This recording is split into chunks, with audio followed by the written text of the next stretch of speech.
All right, everybody. Today I'm joined with Mike Brigandy. How's it going, Mike? What's up? What's up? Thanks for having me on, man. I really appreciate it. Yeah, thanks for being on. I just wanted to briefly start with why you went vegan and like what was your decision to go vegan? Yeah, that's a quick intro. I've been a vegan for about 6 years now, and Hmm. it happened around summertime in 2018 when I really realized that my health was kind of bad and I was kind of feeling sluggish. So I decided to go do some research on like the best diet, and I started to learn more about animal farming. And on one night, I came across a video of an animal slaughter, a cow being hung up by its legs, being slaughtered, and its legs were kicking while it was being slaughtered. So I when I was watching that video, I I first made the connection between the animals and the morality aspect to it. I started to make the connection like, wait a minute, why am I harming this cow, right? Hmm. Um, just a day ago, I was researching the best steaks, the best meat to buy, but then I realized with that one video that there was something wrong I was doing, and I put my computer, I put my iPad, I was watching it on an iPad, I put it down, and I was like, I walked past my dogs, and they were there because I had two German shepherds at the time, and I just looked into their eyes, and I remembered all the past events I had with them, all the memories we shared together. So that kind of solidified the fact that if I view a dog as something precious and family, but yet I'm also at the same time harming this cow who's pretty much no different than that from that dog. There's a misalignment there. So that night I decided to really cold turkey just go vegan, and it changed my life since then. That's amazing. So it wasn't like a transition period, right? It was just like an instant thing. It was pretty instant, yes, Hmm. and it has a lot to do with my scientific background because science disciplines you to think very quickly and adapt to new information. And that's how I've been trained my entire life. When I confront something that I don't understand or that challenges my view and has evidence behind it and has reasons behind it, I change no matter what it is. So that kind of helped and aided my progression to veganism as well. And did you dive into like debating too right away, or was that something that came after a Oh, period of oh time? no, no, no. I was very so throughout my entire life. I was extremely shy. I didn't like talking in public at all. I, I had a lot of ideas, but I didn't. I wasn't quite ready for all that stuff. In fact, I rejected a lot of the social media stuff. I wasn't even on it. But that changed around 2019, 2020 time when I first got on TikTok, and I realized that TikTok is a platform that I can use for the benefit of people. Because I first went on TikTok and I saw people dancing, right? People, what's her face? The girl that dances. This is back in 2020. Hmm. And I saw them getting like thousands and millions of views. I was like, this is what they're using this platform for. Yeah. So I posted a video, my first video on TikTok got like 500 views. I was like, holy moly, 500 views is a lot for a first video relative to YouTube. So let me go ahead and make more videos. And I made a promise to myself that if I was going to become a content creator, that I used it to spread awareness of good causes and spreading positive information and correct information and not waste my fame or whatever, not fame, but waste my popularity on dancing, things that don't really contribute much to society. Did you start out when you were making videos? Was it about veganism at first, or was it about atheism, or? Uh, it was more about atheism, but there was some veganism there too. Um, but I didn't really get into like real debates until maybe 2021, 2022. Uh, but yes, it was a mix of both for the at first. Yes. Okay, great. I want to dive into some of like the arguments that you might have heard and just like what your general idea of certain things is. So, it's something I hear a lot is like, why should someone go vegan? Like, what would be your response to that if somebody was saying that to you? That question is that's like asking, the real question is, why are you not vegan? And the reason I say this is because most people inherently are usually good people. They don't have bad intentions for the most part. It's just that they're misinformed. Uh, they're more misinformed than they are bad. So when it comes to the question, why should I go vegan? The real thing is, why shouldn't you go vegan? You should be informed on what it means to be vegan and how to become vegan.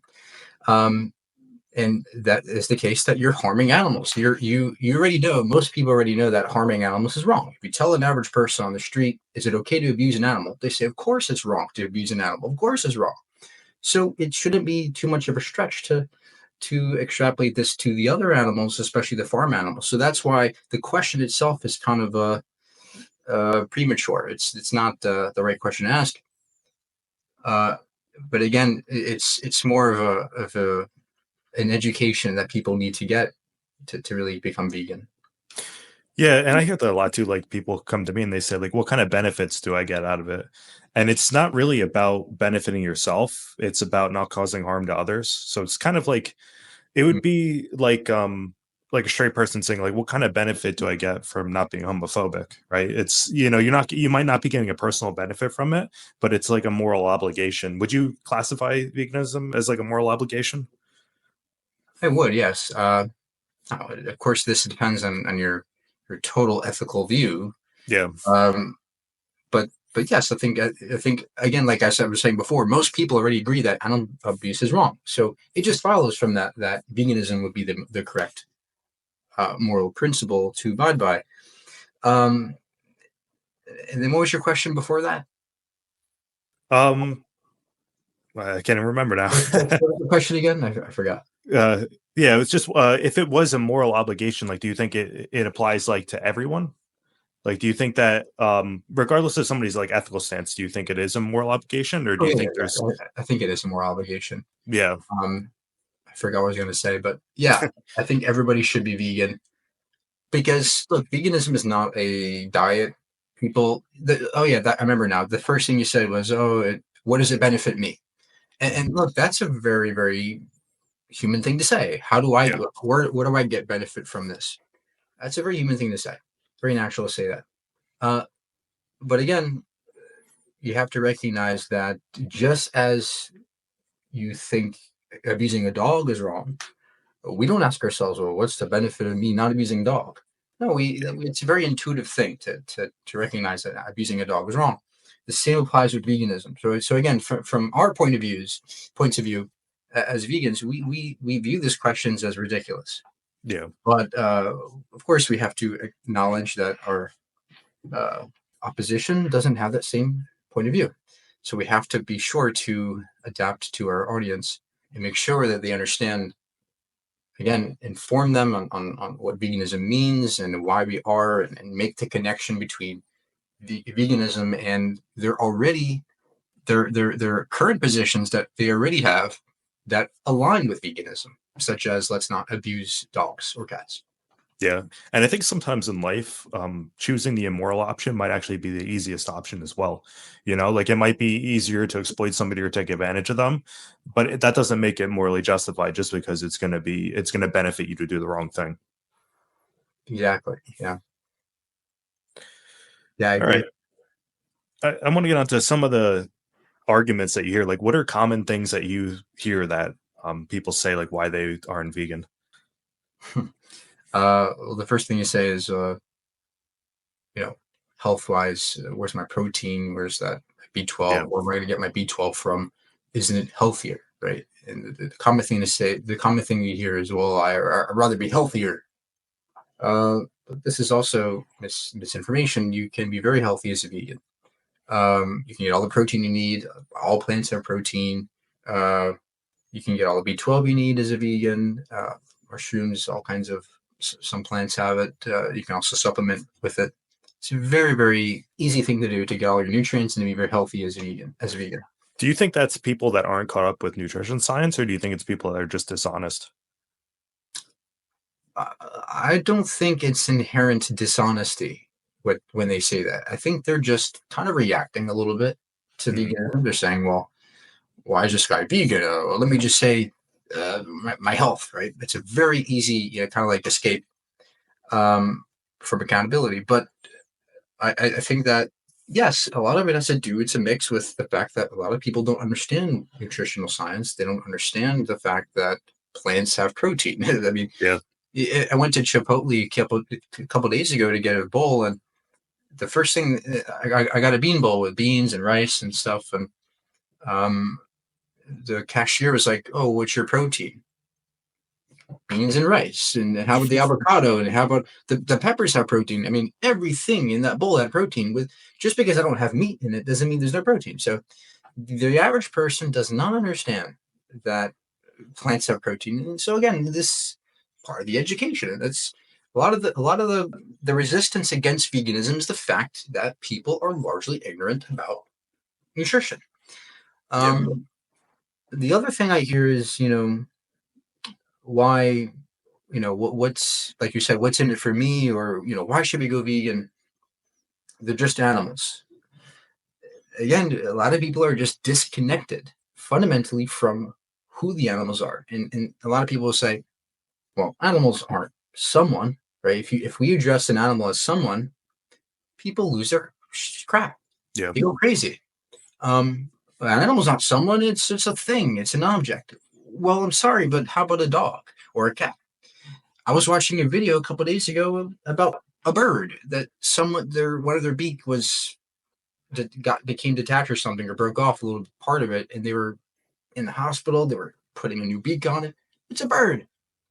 Obviously, you are sympathetic towards birds and cats and dogs. How are they any different from the other animals? The farm animals, pigs and cows especially, who are very intelligent emotionally and in terms of logic and reasoning. They're very intelligent animals. Um, so a lot of it has to do with the fundamental disconnection between who the animals are, the fact that they have consciousness. I mean, a lot of people don't even know that they have consciousness. A lot of people don't even understand that animals feel pain. That is something that many people still don't comprehend.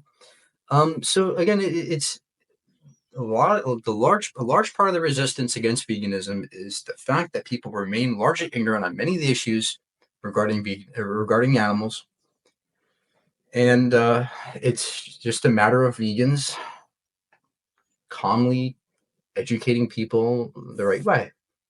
And turns out to be a hard thing to do when your opposition is just so blatantly biased and suffering from cognitive dissonance, um, and are so willing to just go along with other people who disagree with the vegan because it's just easy. There's a lot of difficulties in debating against non-vegans. A lot of difficulties, but that's what we have to do as vegans if we want to continue propagating the movement. Yeah, it's kind of like the cool thing online now is for people to like attack vegans. You know, it's like the I guess it's the easy thing to go against. I think it's because veganism is so small that it's not like these other like justice movements where, people realize they have more traction. But with veganism, like people refuse to agree, like or even engage with the subject. So they think it's like the easiest thing to attack. Would you agree with that? Um, yes, it is easy to attack veganism, but it's easy to attack many other things. Um, I also think that the reason why we see a lot of this rebellious kind of attitude towards veganism, a lot of people say, a lot of people go carnivore in spite, could despite veganism. Um, it's because they feel like there's a threat to them. They feel like veganism is a threat because it's taken away, some of their foods. Perhaps maybe at the store they see vegan stuff, or like, oh, I don't like that. It's just different. And look, it's a very human thing to do as well, to just not like things that are different from what you're used to. Things that differ from the status quo are very, very, or things that are counterintuitive are very difficult to accept at first. So again, more resistance. And yeah, so these are things that vegans have to keep in mind when trying to help people go vegan.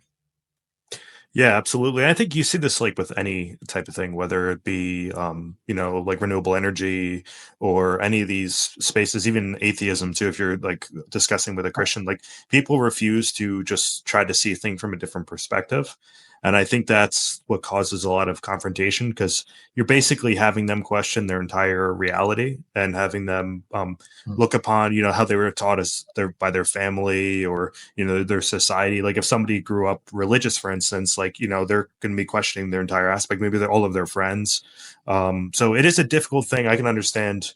I'm like personally, I came from like a hunting background, like I had family that hunted and stuff. So for me, when I got into like learning about veganism, I started trying to debunk it. So that's where I started from. I'm like, oh well, I'm going to show these vegans and I'm going to go online and debunk it. And I remember searching like humane slaughter into Google and coming up and watching like slaughter footage and be like, wait, where's the humane slaughter? So, Mm. but I think I was curious and that's what changed my perspective. And I don't know if other people are really that curious that are willing to look into these things themselves. Look, I think that people are curious for the most part. It's just that society has a way of indoctrinating us into certain beliefs and ideologies, uh, parents, families, friends. And another thing is that it's just normal. And it's taught so much. It's so deeply ingrained in us that animal products are just a part of your diet, and that's it, nothing more. And like you were talking about before, it's a cultural thing for many people. You know, oh, don't mess with my food. It's part of my culture. My culture does it. Look, these are just all the resistances against a lot of resistances against veganism, vegans, and we have to figure out a way. We have to do better as vegans, and trying to calmly educate people into realizing that, into making the connection between the animals and who they are, that it's not just a thing on your plate, that there's somebody behind that meat, there's somebody behind that, um, with thoughts and feelings and emotions. People aren't connected to this, right? And I see a lot of vegans who debate these topics, and they just berate the opposition. Oh, why do you kill animals? That's terrible. You shouldn't be doing that. Well, even though you're right, as a vegan, to do that, to say that, that isn't the best approach. A better approach is to kind of like befriend them. Look, nobody wants to be told things. They want to be, no, nobody wants to be told to do your homework, right? If I told you, do your homework, versus saying, look, I know you don't want to do your homework, but if you do this, perhaps you'll get a grade and maybe we'll go out to do something in the future. See, those two different approaches can change the way you behave better than one where you're just saying you should go vegan. It's better. You should go vegan. The animals are suffering because of you, right? Even though you're right, that's not the best approach. So, uh, look, the thing I'm concerned about is a lot of vegans who want to be activists, which is great. And I think everybody should be an activist as if you're a vegan, but we have to do better in expressing what veganism means and kind of creating a sense of identity amongst vegans. A lot of people, a lot of people are confused as to what veganism means. We have to help people make those connections better. Yeah, I think what you're saying is really important for any kind of activism, even if you're going to do, discussions on atheism or any type of things. I think a lot of people, like you said, they lead with confrontation and they say, "Well, you don't agree with me, get out of here," or something. But like you said, people are coming from a place of ignorance, so I think it's better to lead people in with kindness and explain things to them rather than to just attack them or go after them. So yeah, intuitively to me, that makes perfect sense that that would be the better option. Yeah, but it's counterintuitive for many people because look, it's horrible what our people are doing to the animals, right? It really is horrible. So, it's something that intuitively speaking, for many vegans especially, they want to sit there and say, no, that's terrible what you're doing. Bad, bad, bad. You should be ashamed of yourself for not being a vegan. Um, although they have every right to think that, uh, as many people do, um, it's not the best approach to do that. So Yeah, I think, and I've heard a lot of vegans say this too. I don't know if it was the case with you, but when I first went vegan, I started like spamming social media with the slaughter footage and stuff like that, and things, people calling people animal abusers and things along those lines. And now that like years spent in doing debates and discussions with people, now I think it's almost better to share a video of like, hey, look, this cow has emotions and they're like a thinking, feeling being, rather than spam right. people with slaughter footage and stuff along those lines. Like, it seems like that's more effective. Yeah, exactly. And that's what I've, if you noticed some of my videos on my YouTube channel, I have a video called, 10 animals that proved us wrong, right? It's about animals that have stories behind them, animals that where I have expressed that I don't label them as objects. I've now shown them as somebody, as beings with thoughts and feelings and emotions. So that's the kind of thing that I want to see more of, and less of this. You know, don't you know what you're doing to these animals? You're making them suffer bad. Yeah, That's not very effective if we want to continue effectively helping more people go vegan. I mean, if we want to get to 10%, we don't even need 100% people go vegan. Even 3% is making huge impacts on the world around us. I mean, lots of companies are now adopting veganic foods in their menus. Even Burger King and McDonald's have yeah, implemented, even KFC. So that's good. Even 3% of vegans in the world is doing tremendous amounts of work. Oh, do you or, think it's, oh, I'm sorry. no, I was just going to say, even 10% will be Yeah, even 10%. I mean, a lot of people don't. This is another reason why what non-vegans say, oh, only 3% of people are vegan. Why should I go vegan if nobody else is going to? You don't need everybody to go vegan. Only yeah, 10% of people would have huge spillover effects that yeah. would spill over into every aspect of life, because 10% is a heck of a lot of animals. So, good. Do you think, from like, and this is a pretty hot button topic too with a lot of vegans, do you think that somebody reducing their meat intake or something along those lines, or maybe stop wearing fur or stop wearing leather, do you think that that's a positive thing, or do you think that people necessarily have to transition to being fully vegan? Well, I think it's positive to reduce your animal consumption and animal usage. But ultimately, look, if you have the ability to go vegan, fully vegan, yes, you should be fully vegan. I think you're obligated to do so, and it's not very hard. It's not Yeah, very hard at all. But yes, of course, I recognize that there are parameters in which we all exist within that limit our ability to do certain actions. I have a gasoline car right now. I'm sure there's some animal products in there, and there's less in other cars, but I don't have the financial ability to change cars. So, there's all kinds of different parameters we exist within. But at the same time, I think that most, if not everybody, can just simply stop eating animal products and not buy leather or things like that. yeah, I would agree too. I think you have to look at it from like a rights-based perspective and see that, in this given situation that you're in, you should try to reduce the amount of harm that you're causing to animals. But obviously nobody's perfect and we live in like a non-vegan world, so we're going to have a lot of issues with these sort of things. Yeah, I say, a lot of people say, well, do the best,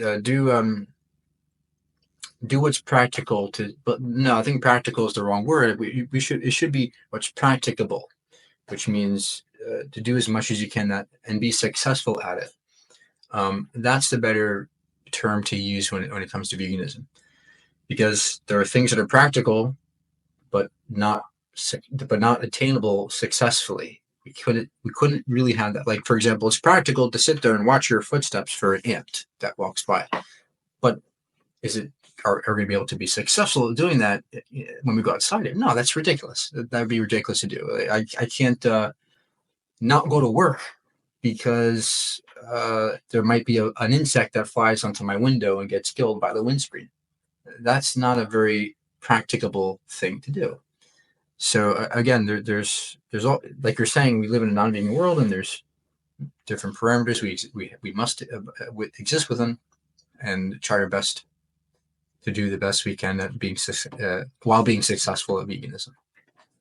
Yeah, I think there's like thresholds of utility that you would gain from an action that would make it justified in certain scenarios. And I think a lot of people miss that when it comes to veganism, where they think it's like an all or nothing thing where, obviously we're going to unalive some animals driving cars on the road, but like the benefit that we get as individuals and to society, I think would outweigh the amount of harm that we're causing to animals. And like this would be, to me, would be like a given, like for each scenario would be different. Would you kind of agree with that? Oh yeah, absolutely. For in the case of the example of me hitting a bug with my windshield, well, that drive allowed me to go to work to make money. Then I can come back and produce content on my phone that I bought with the money I got from the drive to then promote veganism. More people are going vegan, right? So yes, maybe a bug got killed on my windscreen, but I've helped thousands of people go vegan because of that. So, you have to keep that in mind as well, that it's not like you're saying an all or nothing thing. It's not we don't live in a perfect world, but we're doing the best to maximize utility, positive utility within certain thresholds. And this goes on to a topic that I hear a lot of like anti-vegans say in these discussions, and I do see a lot of vegans struggle with this, where they say like, is it more ethical to stop eating something like spices because it's not necessary, right? Or to don't eat a vegan cupcake or do this because it's causing crop deaths or the transportation is going to hit more animals or something like. What would your response to something like that? Yeah, again, that assumes a purely utilitarian approach to veganism, where you have to do the most you can to minimize any harm possible. No, again, the utility that things like spices provide will far outweigh the negative utility of perhaps animals that may be harmed in the process of their production, as well as the fact that when it comes to crop deaths and crop field deaths, we don't vegans are not committed to believing that those deaths are rights violations. We don't think that's a rights violation because we're not actively taking away their rights. Um, and that's why we don't even see crop deaths as an issue, because if we don't grow those crops, we die. And we can't control what happens with squirrels on the crop fields. We didn't decide to kill them. They came to the crop fields and decided to consume our crops that we're growing for ourselves. How is that our fault that those animals died? So we don't see that as a violation.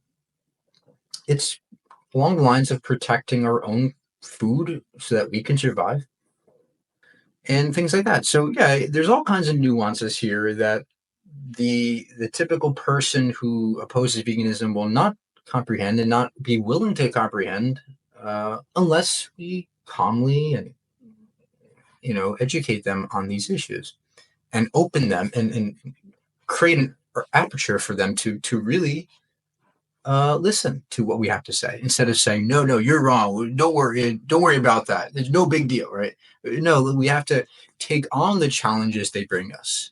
The hardest questions we should be answering, right? The hardest questions about veganism, we all should be answering. We shouldn't just shun them away. Oh no, you think crop deaths are bad, or bad, therefore you're not going to be. That's ridiculous. Off, right? Click. That's not. We should be welcoming the challenges and answering them everywhere we can. Yeah, I agree. I think it's important to really to engage with whatever somebody's bringing up. But another point to bring onto that, where people bring up spices, what I like to say is like bring it to name the trait, right? Where like there's a certain amount of humans that die in industries every year, so we're not going to say that that's akin to like enslaving and murdering somebody, you know. So it's like they're trying to make it where an animal is being unalived, maybe in the transportation or in the production of these crops, but humans are also being unalived in that process as well. So, to say somebody couldn't be vegan because of that or couldn't be a human rights activist because of that is insane to me. Right. That's a good point. Yes. Equalizing the traits is very important. Very, very a good tool to use in these conversations. Yeah. Another question I get, and you usually get this from like hunters or like fishermen or things along those lines, is like, well, I only kill one animal, and like being a vegan, you kill a ton of animals. Like, what would be your response to somebody that brings something like that up? Yeah, this is a great question. I only kill. I'm a hunter. I only kill one animal. Or you're killing thousands in the crop fields. Well, first of all, you're not killing one animal. It's not possible. Do you drink? What do you drink? What kind of stuff do you use to put on that meat? What kind of stuff do you eat for snacks? What kind of You're not eating just one animal per year at all. There's no way you're eating one animal per year. But let's say you were. Um, Again, this assumes that veganism means the less harm, the better. That's not what veganism means. It's not a. We're not committed to this purely utilitarian view of veganism, where whoever causes the least amount of harm is the best. Again, we're talking about doing the best you can with what you have, um, and you're still harming the principle of veganism is still being what's it called? You're still not You're still going against the veganism principles by hunting one animal per year because you're still taking the life of an animal away that didn't have to be. You're still harming it. You're still taking its rights away. Whereas with the vegan, we don't view any rights being taken away from any animals because the animals that die in the crop fields, like I was saying before, we don't view them as rights violations because we don't control those crop deaths. So again, we have to be you have to bring up these nuances here to really make the opposition understand where you're coming from, because it's a very easy thing to do to say I only kill one animal per year and baha got you, but no, you're still not any, and from our points of view, not better at all morally. You're still harming and taking the rights away from an animal, and we're not. Yeah, I think the intent matters too, right? With any kind of situation we put ourselves in. So, like, if you're intending to go out there and harm someone, I think it's different than like your actions. You buying into a system that may cause harm to someone. So I think like they're trying to equivocate those to say like, oh well, I only intentionally harm one person, so it's equal to like these several people being unintentionally harmed. So like even if we went back and made this like the same in the human case, you'd have to say like, well, eating one human would be better than maybe buying crops where maybe a certain amount of farmers were harmed in the process of those crops. Right. So obviously most sane people would think that that's totally insane, and it's just Yeah. a crazy thing to basically go into. Yeah, there's all kinds of reductives you can also bring up, and there's all. But to me, I like to keep things simple and say, you know, we don't view crop tests as rights violations and et cetera, things like that. But yeah, these are some of the questions that vegans need to understand more and really grasp and be able to express efficiently to the opposition. Because if the more we say, oh, block or don't, I don't want to talk to you, the more that those kinds of people who say those things will just use that more and more, right? It'll propagate more and more. So vegans have to cut it, stop it whenever we see it. Yeah, I've seen a lot of people, like the same type of people, going into vegan debates on whether it be TikTok or somewhere else, and they'll say that line, and you get somebody that's less experienced and they don't know how to handle it, and then they do get frustrated, and then that same person will go to another vegan live and ask them that same question, and they'll just keep going, and then it is good for us to kind of engage us and think and say like, what is the actual response to this, and also I think too, be open and question veganism itself too, because it's not like we shouldn't be glued to this ideology where it's like we believe everything that's associated with this. I think there's certain notions where we should be like, let's question this to see if maybe we're wrong in this aspect. Would you think that that is something too we should do? Oh, absolutely. Yeah, absolutely.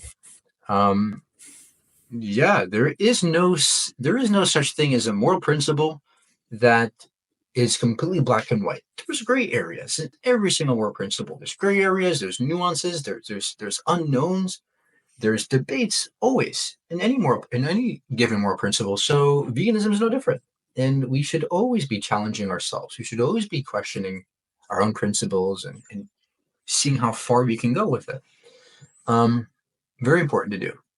But again, it's consistently the case in my experience and probably in yours that veganism leads to the best outcomes and consuming animal products doesn't. Yeah, absolutely. And I want to get into another thing I think that trips people up a lot too is like sentience. Like, what would you define sentience as? And also, how do we know that animals are sentient? To me, sentience is the ability to emote, to feel, and to sense things. Um, but sense things not just like a computer senses something or a camera senses light, but also process those senses. And that requires a neural network, some kind of neural network. So yeah, I think that sentience is something we can see in animals because we can look at their behaviors. Behaviors are a great expression of sentience. We can look at their brains. We can scan brains and look at their brain activity. Uh, just take a look at an animal. They can cry. They can. They have personalities. I used to have two dogs, and they had two distinct personalities, and you can tell who was who. Um, Look, there's many ways. Just like we know how some person's sentient, we can know how an animal's sentient. And all those things I mentioned. Yeah, I hear that a lot. People say, "Well, how do you know that that dog actually is experiencing that?" People say things like that. But the reality is, it kind of comes like we don't know that other humans 100% are sentient as well, right? But we have to use like inferences and logic and psychology to determine that animals are sentient as well as other humans are sentient. So I think people struggle sometimes to grasp that, and I've seen a lot of vegans struggle to try to articulate this to non-vegans as well. So it's something that's good for people to look into. Yeah, neuroscience is a very complicated and very expensive subject that everybody should learn a bit about. There's lots of animal behavioral studies out there that discuss these kinds of things about cow sentience and farm animal sentience. There's tons of studies out there. Go learn about it. Go learn how many animals can sense more than we can. Birds, pigs have way better ears, way better, ability to hear sounds. They have the frequency range is way like more extensive than ours. They can see more than we can. They can see different, better, more colors. They can see UV radiation. There's all kinds um, of ways that animals are sentient that we're not sentient in. So the common thing to do is think that humans are like the most ultimate sentient being. We're the most amazing being ever. But no, animals are we far underestimate how incredible the animals are relative to ourselves, and we overinflate our own sentience and abilities.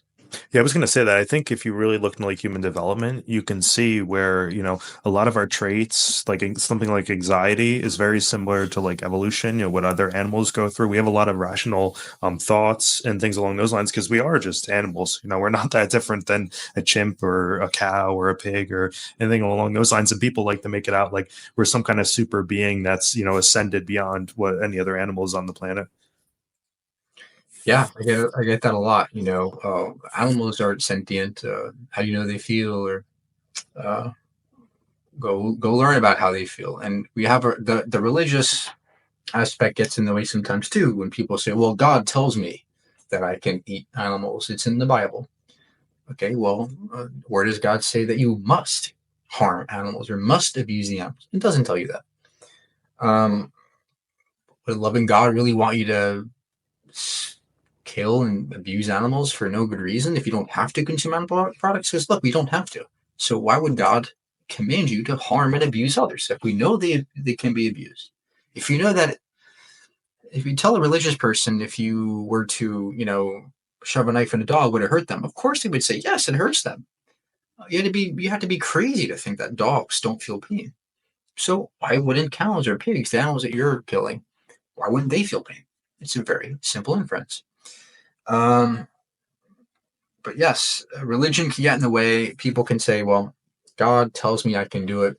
So it's a very common thing for lots of vegans to just dismiss and say, "No, no, that's wrong. Prove your God." A lot of people say, "Prove your God first." No, just that's going into muddy waters. Let's just grant them that God exists. Go into more detail as to why you should still be vegan, even if God exists. So Um, yeah, it's very complicated. And I think this is why a lot of people aren't vegan, because it's just too complicated for them to really go into. But it doesn't have to be. It doesn't have to be complicated. Have you seen Conspiracy by any chance? No. Okay, it kind of goes into like what you're saying. It kind of, which I think is more effective too. It argues from the position of where somebody's religious, and then it talks like, well, why should a religious person be vegan? Like, what are the consistencies with it?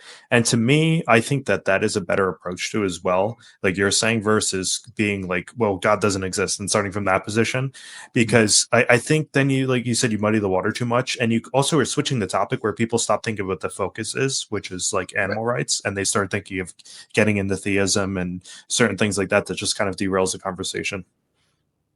Yeah. Yeah. We don't want to let them get away with switching the goalpost or moving away from topics. And we don't want them to just let them disregard the animals and the main focus of veganism. And something I've seen you have a discussion with a lot of people on is like value levels as well. Like a lot of people say, well, I value animals way less than I value humans. What is your response to something like that? That's compatible with veganism. I can value a person more than a cow, more than an ant, but it doesn't mean that we must treat an animal, or it doesn't mean we must think that an animal is just as equal to humans. We're not saying that cows are equal to humans. What we're saying is that they meet sufficient value levels. They meet a threshold of value that renders us the ability to say, yes, those animals should be harmed. So, because animals have sufficient value, in other words, sentience and the ability to be conscious, things like that, those qualities meet the threshold of granting them moral consideration and rights. That's all we're saying. It doesn't matter how much value they give you, or it doesn't how much value they have past that threshold is irrelevant. But as long as they meet a threshold of value, then we should consider them in our moral framework. Um, and the reason why we say that there's a threshold is because when it comes to humans, again, name the trait or equalizing of traits, if there's a person who had the same, for example, intelligence as a pig, but the same sentience and the ability to be conscious as a pig, well, we wouldn't just go ahead and think it's okay to slaughter that person who is, mentally ill or mentally disabled. The same applies to the pig. The traits have been equalized. There's no difference between those two beings, the pig and the person, in terms of value. So let's just consider them within our moral framework. There's no reason why we should be able to harm the pig, but not the person. Yeah, exactly. Like when you think about it from even just a human perspective, like most people would say they value their family more than a stranger, right? But that doesn't mean that the stranger is worthy of less moral consideration than their family would be. So that's something I usually say to people, and then they kind of say they're like, "Yeah, you're right." Like I would, it's a burning building scenario, or like the trolley problem. Like I would save my mother before I would save some random stranger, but that doesn't mean, given another scenario, you would harm a stranger when you don't have to. It's the same sort of situation with veganism. Yeah, yeah. This is another area where people can get into bad areas if they just say, "Well,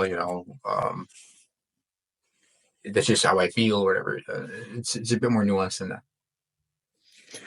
Yeah, so you had a debate with Parker too. I want to dive into that a little bit because um he engages with a lot of other type of discussions as well. Like he's very pro LGBT, and he talks about like politics and stuff. What do you think? Like, why do you think he was so resistant to talking about something like veganism? Yeah, well, I don't want to talk about any person in particular, but in general, Yeah. yes. What I do see is that people are resistant to veganism because Mhm. it counters their daily lives, their daily habits. We don't like changing our habits. Take an average person, you tell them to change something in their life, they probably don't do it. It's more likely they don't do it than they do it. Take, for example, dieting or working out, or New Year's was just here. How many people stuck to their New Year's resolutions? The vast minority of people. So it's very, very more. It's more appealing to not change than to change for humans. Um, so yes, resistance builds just on that. Plus all the other baggage that comes with it. You know, religious views and moral views and all kinds of political views and family views, cultural views. There's all kinds of resistances that can build up against veganism. Yeah, I think that's a difficult thing too when you're talking about veganism because it requires action on somebody's part, where like some of these other justice movements don't really require that much action. It's just purely inaction. So you are asking people to change their habits, so it is more difficult.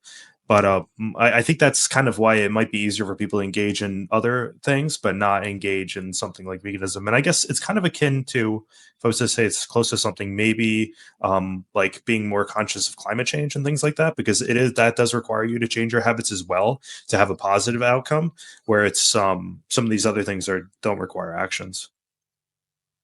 Yeah, and a lot of the initial understanding of veganism is that it's such a different lifestyle. It's really not. It's kind of like learning how to ride a bike, right? Like at first you need the things on the side, the wheels on the side, but then you get used to it. You learn how to ride with two wheels instead of the four, and it becomes just easy. It's like muscle memory, right?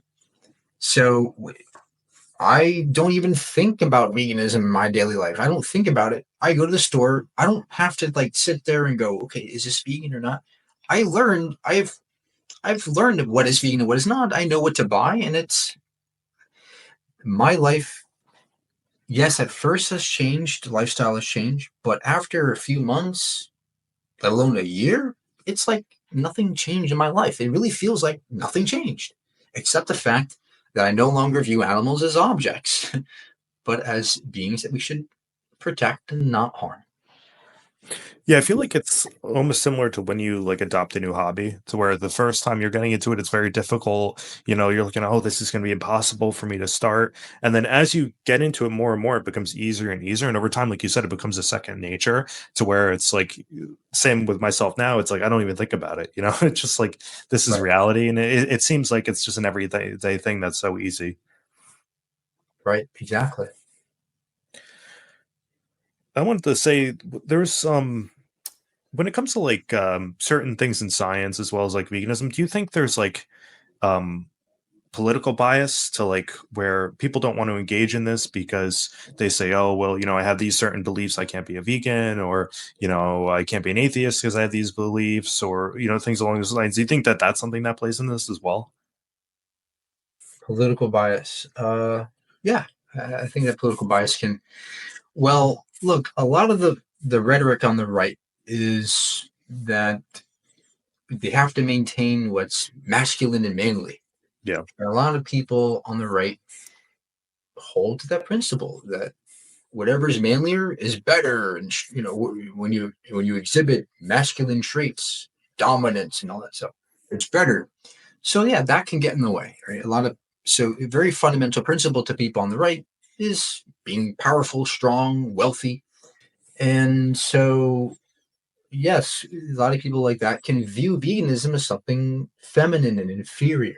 Yeah. Um, and there's been many studies on this which show that people view vegans as more feminine. And part of eliminating that kind of bias is more vegans going out there and expressing what it really means. Um, but yeah, this is a very hard thing to fight. All this resistance, all this bias against vegans. Because look, that's the first thing they tell you. Oh, veganism's for weak, skinny, feminine girls. Um, when that's not true at all. Yeah. There's not just guys that are vegan, but people who are not skinny, people who are very masculine. That's all nonsense. Right? But that's just another way for them to just excuse themselves from entertaining veganism. Just like, oh, it's not, it's just feminine. And it's a very common position amongst the right. So, yeah, the common view on the right is that veganism is not is inferior for these reasons, and it's something that we also need to fight. Yeah, and that's kind of like why I do the content I do because you hear it all the time. People, oh well, I go to the gym, I can't eat it. I'm this super masculine guy, I can't be vegan. And I think it's really important to kind of break these stereotypes and say like you don't have to be a specific type of person to go vegan. It's just like a moral obligation that anybody can adopt. And it's the same thing like whether you have certain political beliefs or you have a certain culture or a religion. These things don't stop you from being vegan. Would you agree with that? Oh yeah, of course. Yeah. There's nothing stopping you from being vegan when it comes to those things. You're only stopping yourself. And yeah, the I mean, look, your name is Plants and Plates. That shows that you want to change the way people view vegans. You want to be a bodybuilder. No, lots of other vegan bodybuilders out there who do content creation for that specific reason. So I think that's a good thing to do. But um,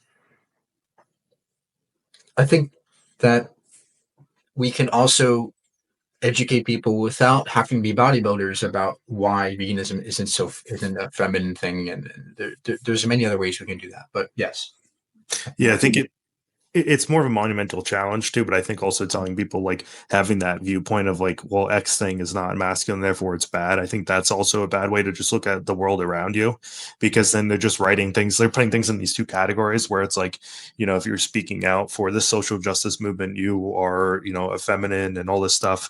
And it's just like, it's counterproductive to anything, like viewing anything in society. And it's just like not a very logical way to go about it. yeah, for sure. So when it comes to, I know you talk about like climate change as well. Do you think going vegan could help the climate at all as well? Oh yeah, of course. Yeah, veganism. In fact, that's actually one of the. It's funny because I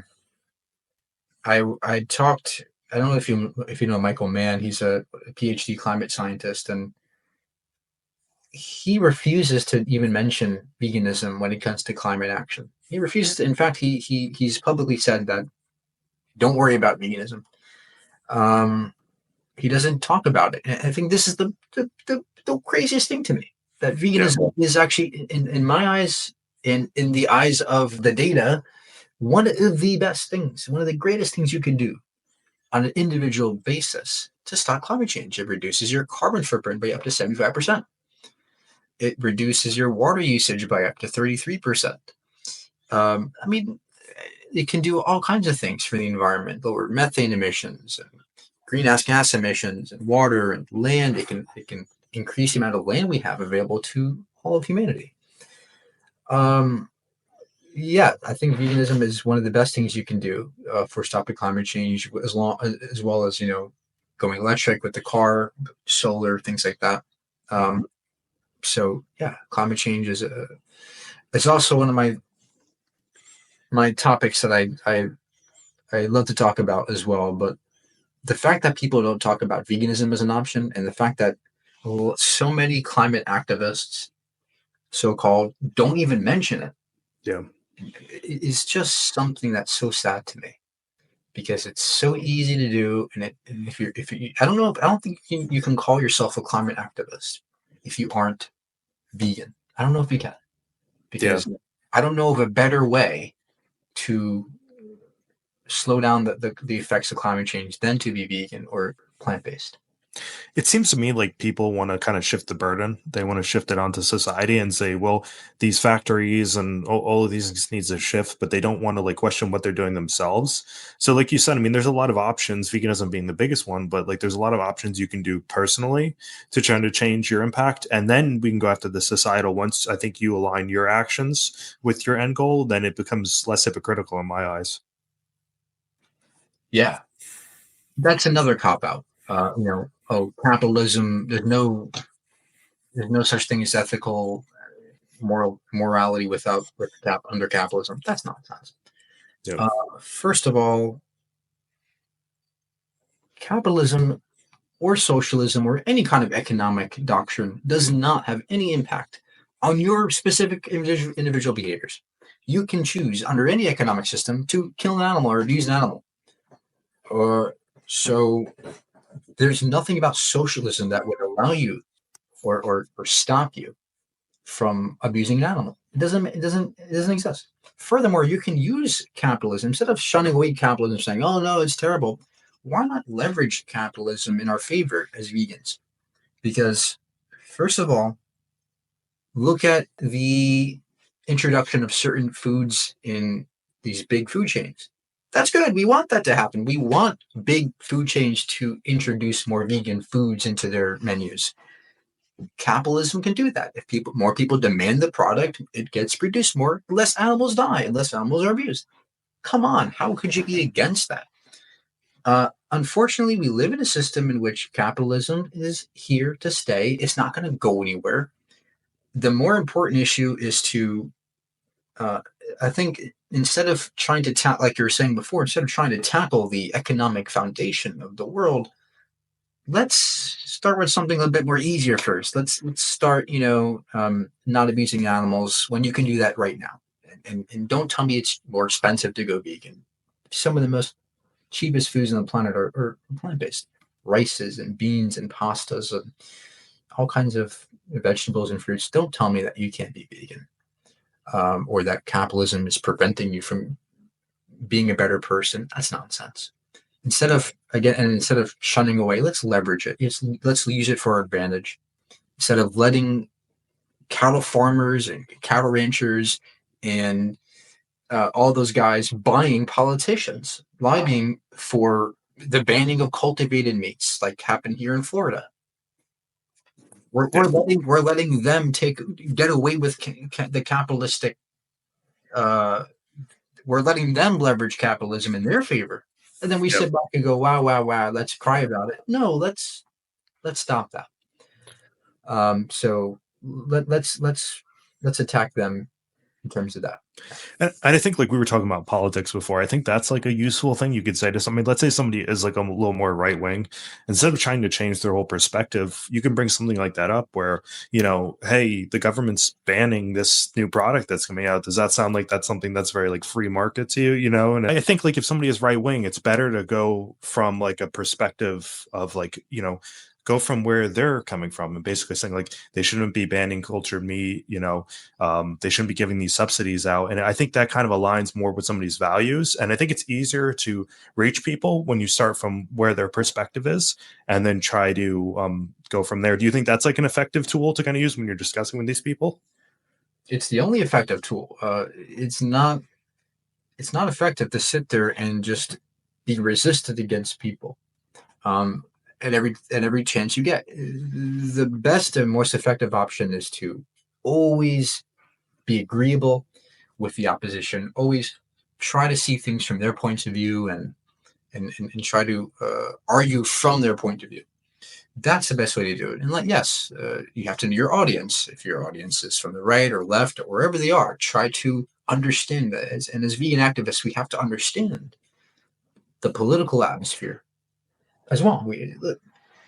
There's a lot of responsibility that vegan activists have, and although the world doesn't see it yet, there's a lot of responsibility that we have, just as many civil rights and other activists of the past had. But they all did it. Some of the greatest civil rights movements, some of the greatest movements in history, social movements, occurred without violence. There's no reason to be angry and mean and mad and fight. There are very, very non-violent ways to make great change happen, and it's already happening to some degree, and we can continue. It's not that hard. We just have to be less abrasive towards non-vegans, even though they're very abrasive towards us. We have to just get collected again and recognize that we cannot do the same to them. Even though they get to do it to us, we have to approach it in a more calm but informative way. Yeah, and I think it's about basically extending the tent out and bringing as many people in as possible too, because I think a lot of vegans get caught up where like, hey, we can only talk to these specific people that agree with us, on these things, but we should be going out and talking to everybody, right? And having these discussions and saying, well, you're a religious person, so I'm still going to talk to you about veganism. I'm not just going to write you off because you have this opinion. And I think from what I've seen, a lot of vegans will engage in that, and I just think it's counterproductive to the movement. Yeah, for sure. But I don't want to sit here and say that, I don't want to deter people from being vegan activists. I think if you are a vegan activist, great. It's better off that you are a vegan activist than not, no matter what you say or how you approach it. But there, there's room for improvement, and that applies to me too. I've Yeah. changed a lot in the past year or so. So if I can do it, you can do it. Anybody can do it. Yeah, that's why I think in reach is really important because I think people focus on outreach a lot, where it's like let's talk to non-vegans, but I think it's also important for people like you and I have these discussions and bounce ideas off each other and see like are we going about doing this the right way, or challenging our own perspectives and finding out like what the true best way to go about doing this actually is. Absolutely. Yeah, I agree with you. And this year, I'd like to have more discussions with vegans, content creators, especially lots of the women, because they take a lot of crap as well, Yeah, a lot more than we do as men. absolutely. And so, yeah, I witnessed all kinds of terrible things, terrible ways that men would behave around vegan women on their own lives. Yeah. So it bothers me. I don't like it, but I think we should. I think that women deserve way more credit than they're given right now, and just I think time will tell. I think the next 5, 6, 7, 8 years, veganism is going to be seen differently. It's going to be more commended more than it is right now.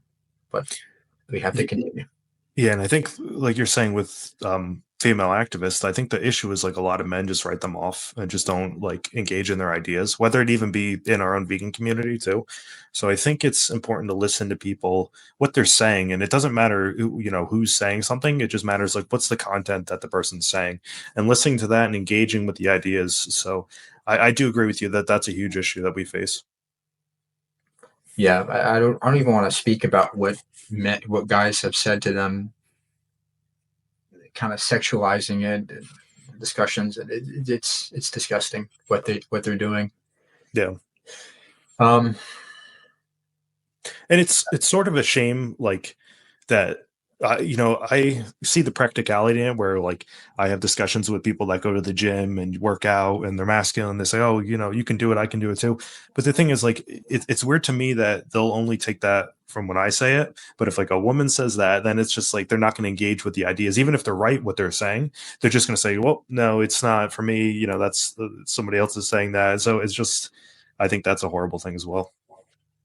yeah, it's and now we're going into very underlying, very fundamental uh, discrepancies in the social atmosphere in terms of misogyny, things like that. Yeah.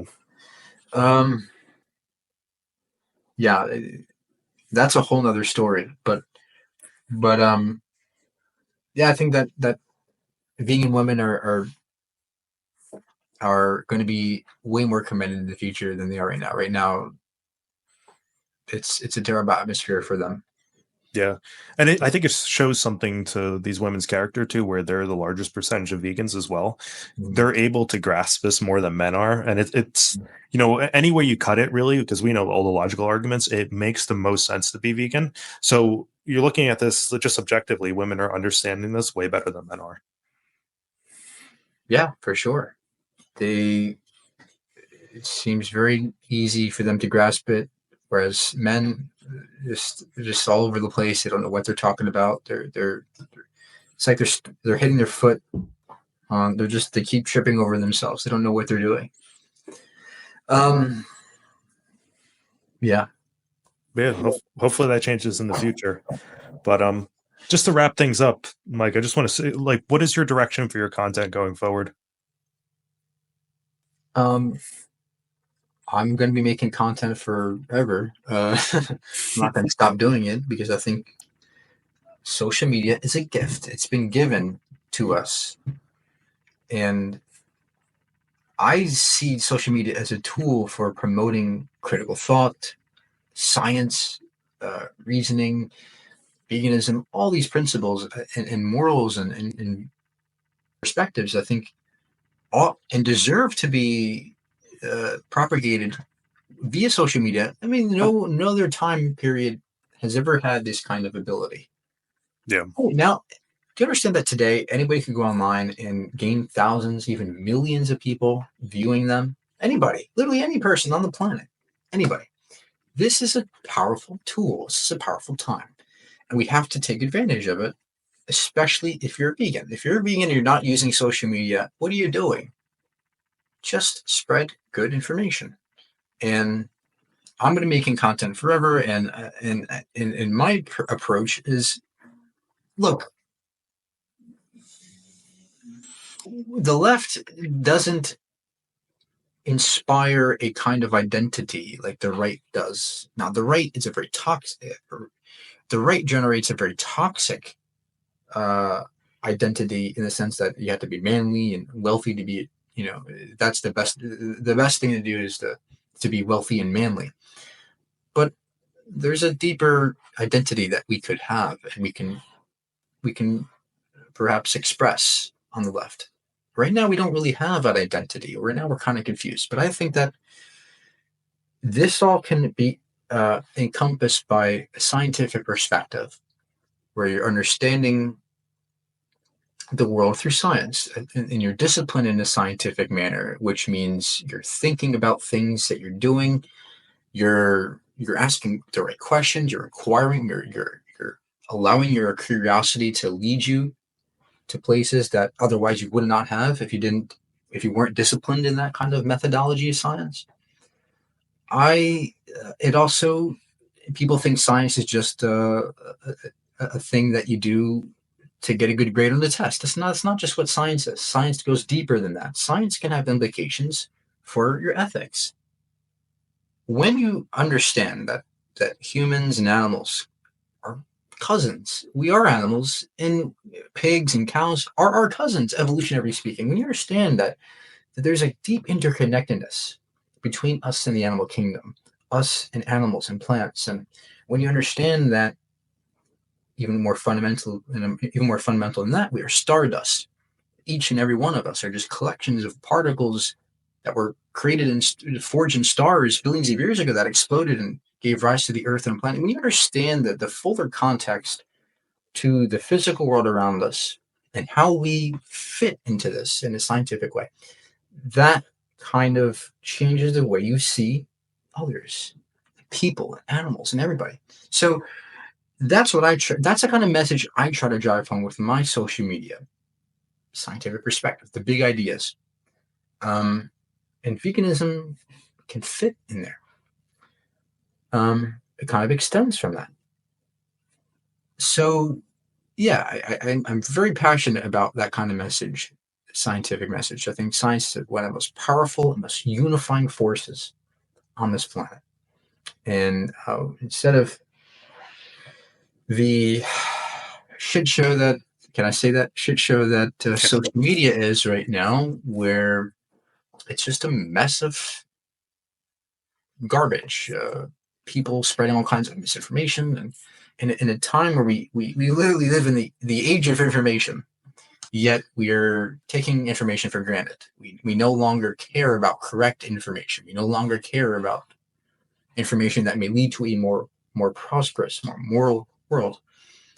That saddens me, and that's why I try my best to be a kind of force that spreads a more positive message using a scientific perspective. Yeah, I think that's a great way to go about it, and I hope that more people in the future will engage with that, and they'll take the scientific facts and they'll work that into what their opinions are on things. But I just want to say thanks for coming on, Mike, and thanks for informing people on this. And if somebody's looking to follow your content, where can they find you? TikTok, just my name, Mike Burgundy. YouTube, my name.